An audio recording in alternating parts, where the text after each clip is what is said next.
I object to violence because, when it appears to do good, the good is only temporary. The evil it does is permanent. I don't think good and evil are polarized. The power of choosing good and evil is within the reach of all. The first idea the child must acquire is that of the difference between good and evil. People's character is their behavior. We're all capable of good and evil. People like to say that the conflict is between good and evil. The real conflict is between truth and lies.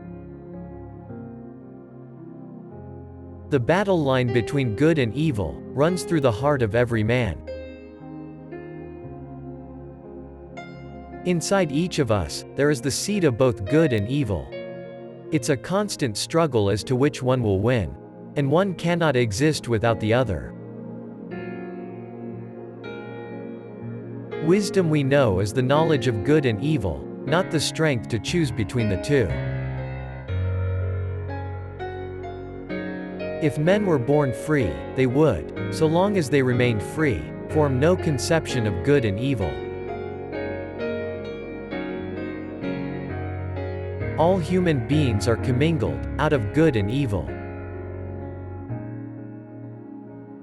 Everyone spends their lives trying to balance their world, between good and evil. Mankind is not likely to salvage civilization, unless he can evolve a system of good and evil, which is independent of heaven and hell. Compassion alone stands apart from the continuous traffic between good and evil proceeding within us.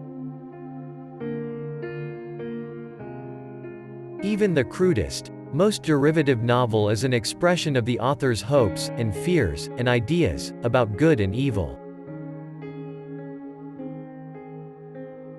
Everybody has good and bad forces working with them, against them, and within them. This is not going to be easy. I'm good at being bad, but I'm bad at being good. I don't know the first thing about good deeds. Religion as a human phenomenon is as riddled through with potential for both good and evil as any other phenomenon. If your religion doesn't teach you the difference between good and evil, your religion is worse than useless. This is a struggle of good and evil. And we're the good.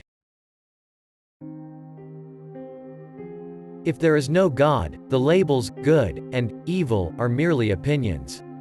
They are substitutes for I like it and I don't like it. They are not objective realities. The book of Revelation is all about the conflict, the contest between the forces of good and evil. Poor God, how often he is blamed for all the suffering in the world. It's like praising Satan for allowing all the good that happens. Life is neither good or evil, but only a place for good and evil. I believe there is meaning in life. I believe there is good and evil.